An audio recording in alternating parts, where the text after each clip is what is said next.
Hello students, today I am going to teach you your poetry section, a poem, The Ant and the Cricket. It's a poem, adapted from Aesop's fable. एसोप्स की जो कहानियाँ हैं उसमें से इसे लिया गया है. ये एक पोइम है. एंट एंड क्रिकेट. एंट होती है चींटी और cricket Jhingur. So now let's start the poem. First we will do the summary, then we will do the stanzas of this poem. Once there was a foolish young cricket. He spent the happy days of summer and spring singing. He lay by nothing for a rainy day. एक बार एक झिंगुर था, मूर्ख झिंगुर. उसने अपने summer और spring के दिन जो है वो गाने में बिता दिए. उसने अपने रेनी डेज़ बरसाती दिनों के लिए कुछ भी बचा कर नहीं रखा. The winter set in. सर्दियाँ आ गई. The ground and trees were covered with snow. The cricket has nothing to eat. He began to starve. He was sure that he would die without food. He was sure that he would die without food, so he went to an ant. सर्दियाँ आ गई. सर्दियाँ आने के बाद ज़मीन और जो वृक्ष थे, ट्रीज़ थे, स्नो से ढक गए. अब झिंगुर के पास कुछ भी नहीं था खाने को. वो भूखा मरने लगा. उसे विश्वास था कि भोजन के बिना वह भूख से मर जाएगा. इसलिए वो एक चींटी के पास गया. He requested to it lend him a mouthful of grain. He promised it to return the grain the next day. Then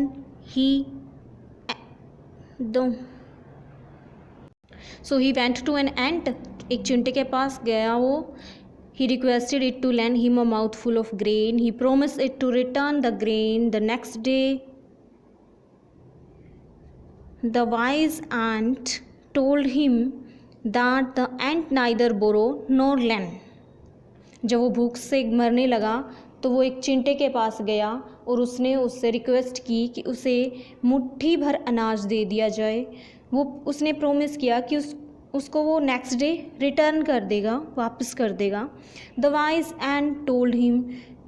बुद्धिमान एंट ने उसे कहा कि एंट्स नाइदर बोरो नोर लैंड. ना तो चींटियाँ उधार लेती है ना ही उधार देती है.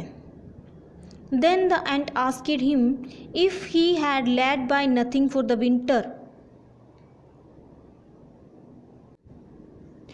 Nothing for the winter. The cricket replied that the weather was very fine so he sang day and night. चींटी ने फिर उससे पूछा कि क्या उसने सर्दियों के लिए कुछ भी नहीं बचा कर रखा. देन क्रिकेट ने रिप्लाई किया कि वो जो वेदर था, मौसम था, बहुत अच्छा था, इसलिए उसने दिन और रात सॉन्ग गा करके गुजार दिए. On listening this words the ant said to him. ये शब्द सुन करके एंट ने कहा, चींटी ने कहा, go then and dance the winter away. कि जाओ अब विंटर को डांस करते हुए गुजार दो. क्योंकि यदि तुमने जो स्प्रिंग और समर थे वो गाते हुए गुजार दिए तो विंटर को डांस करते हुए गुजार दो.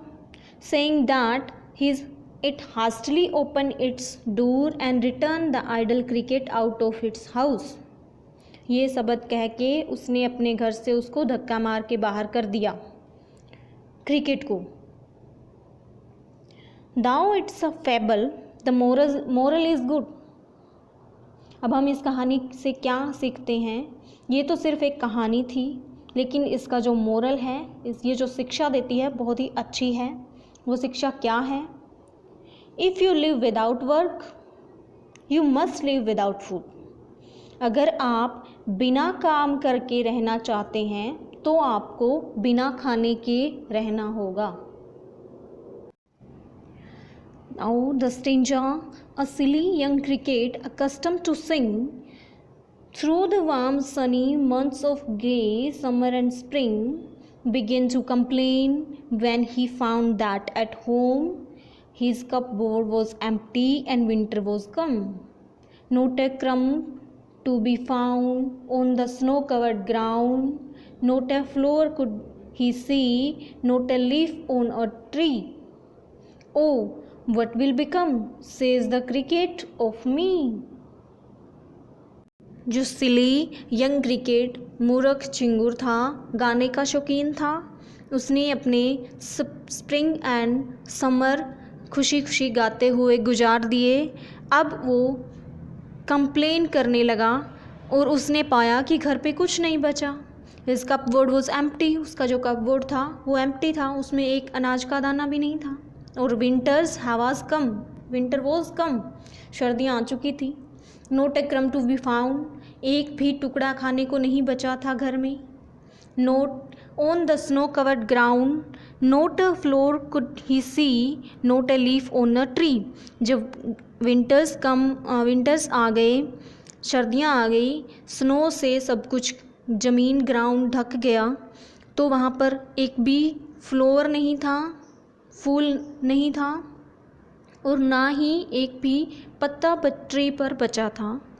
देन उसे अब पता चला, तो ओ व्हाट विल बिकम, अब क्या होगा, says the cricket of me. उसने अपने आप से पूछा कि अब क्या होगा। So that was your first, ये आपका पहला स्टेंजा था,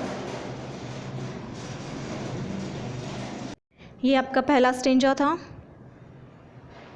सो नेम, अब आप मुझे इन क्वेश्चंस का आंसर करके बताएंगे। Name of the poem, how did the cricket pass his summer and spring, why was his cupboard empty when the winter come, why could he not find on the ground anything to eat, and last one is write the word that rhyme together.